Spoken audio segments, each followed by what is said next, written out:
It's cyclocross race day and I am heading to round 7 of the Wessex League at Kingsclere Estate, and so far this season we've had a 5th, a 9th, a 7th, and the goal is, well, the big goal is to win one of these races.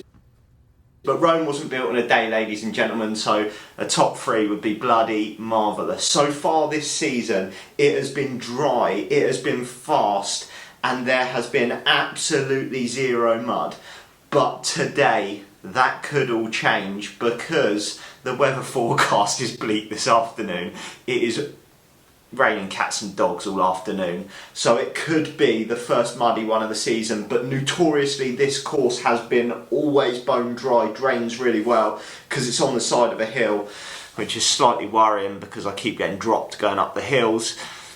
There's a lot of climbing today, so we might get we might get mud, it might be slippy, but one thing's for sure, I'm going to go full gas, give it beans and try and get on the podium, and if the stars align and everyone lets me, I might actually win one of these races, so let's get it. Pre-race breakfast going down and the legs were good. Are you trying to wave at the camera, Bubs? You got croissant as well. Give us a wave. Now, say now, croissant, we've got yogurt bowl going down, and as the legs were pretty good last week and we had a croissant, we're going for it again. Is that a good combo, Ava?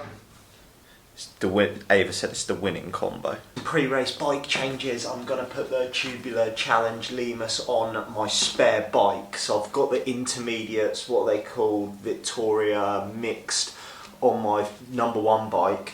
The number 2 bike I'm going to put the Tubular on, partly because I think it is going to be muddy, so I can warm up on this. I'm probably still going to ride the Inters, hopefully it's not that muddy, but also I'm planning on doing a UCI race in a couple of weeks, so I will need 33mm tyres. I know what you're thinking, why is this chopper doing a UCI race, but can't help myself, can I? So we're going to take off these Dugast Rhinos. I know these are mud as well, the Dugast Rhinos, but honestly they just lose so much air. That's got an insert in, but it's flat as a pancake.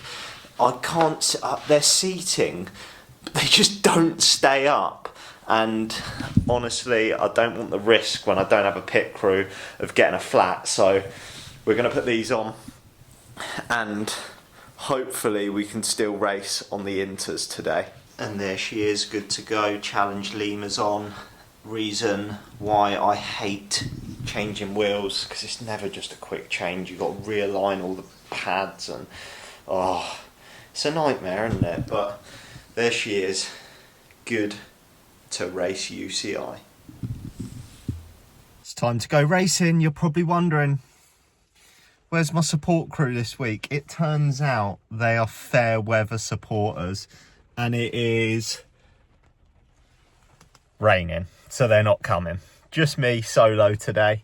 Let's see what we can do. Oh no, it really is going to be a grim day out there. One bike in it as well. Right, let's go sign on. Just checking out the course and it looks like they've changed it this year. I haven't got on for a practice lap yet because the ladies are racing. Probably can't see over there. Normally we just sort of come into this field around. I absolutely love it when they mix up the course. It's top work from the Newbury, I think it's Velo Clinic and Newbury Velo that run this one. But yeah, we're going into that field. It looks like absolute carnage. They're all like off carrying their bike running up the hill over there. This is what it's about. Look at that. That looks grim. Yeah, you can see the corners here. They're going to be slick as. Oh boy. Still got to deal with this long drag up there though. But yeah, this bit is going to be slick coming into this corner. See how slippy it is now. But it's not too bad, not too bad.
practice complete, grim conditions. I'll show you the bike. It's not like pure mud, it's just picking up all the grass, so you're gonna have to look out for it all getting stuck in there. I'm not sure whether I'm going to bother putting the other bike in pits because I've got no one in there.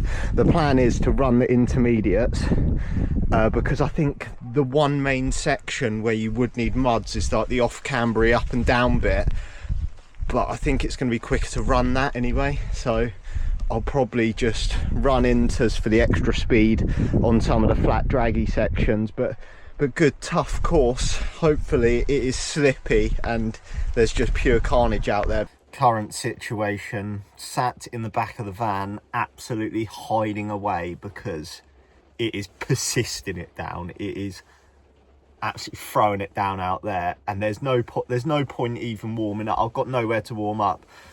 I've been wanting these conditions though, so I can't complain about it. I've been wanting the mud, but not with the rain. If it had rained yesterday and then it was muddy today, brilliant. But racing in the rain used to be so much easier when I had pit crew, blooming gazebo up to warm up under. Now we're lone wolfing it, so it's going to be just go out and use the first lap as a warm up. I think not ideal, but there's no point in my eyes going out in that, getting cold, wet in your kit, going down to the start. You're probably going to make it worse than if you just started. So right, let's go get muddy and race bikes. I hope it's not too slippy on inters. Should I use the muds, Georgie boy?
that's it, survived to the end. Pretty gutted with that performance. It could have been a really good day.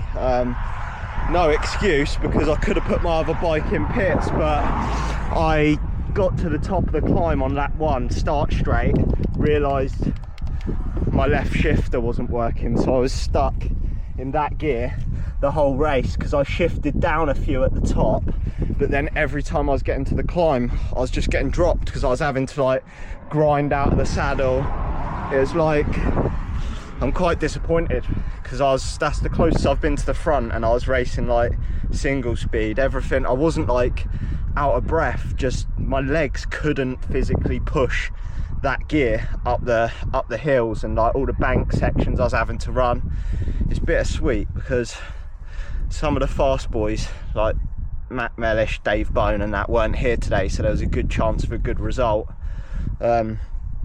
Honestly, lap 2 I wanted to give up, so I've trained this week as well, and yeah, haven't stopped the watch. The legs were feeling good, but that's the thing with cross. If you don't have, like, I could have put my bike in pits, I was just being lazy. Oh no, I've got to go back down and get my kit as well. Oh, what a shocker I've had. Right, absolute legend. I didn't pick up his name, rode for Watford, come 3rd place. He brought my kit back up because he went down to get his. Thank you, you absolute hero. I'll tell you what, that has made that last little bit of misery absolute winner. But I'm going to go home and cry to the wife and the daughter. Right, I think I was 6th or 7th, so it's another result ticked for the league, but absolute shocker. And that is another race day complete. I managed to get the bike cleaned. Absolutely have not missed doing that at all. And now I'm drowning my sorrows in some vanilla ice cream. So only ended up finishing 52 seconds down on the winner of the race. Cut, we had tears. So I only finished 52 seconds down on the lead, which is a bit of a killer. That was a close race. Ava's trying to get on camera here. Look, you're not getting on camera, girl. But yeah, only 52 seconds down, so I'm absolutely gutted about that, because with some gears, I reckon I'd have been pretty close to that, because towards the end, I started to come quite good when I was getting used to riding a single speed. But, you know, you win some and you learn. That's what's the saying? Sometimes you win, sometimes you learn. Or all right, the wife said you win some, you lose some. But that's a wrap. I will see you in a couple of weeks when I'm going to race a UCI race. Let's go, baby.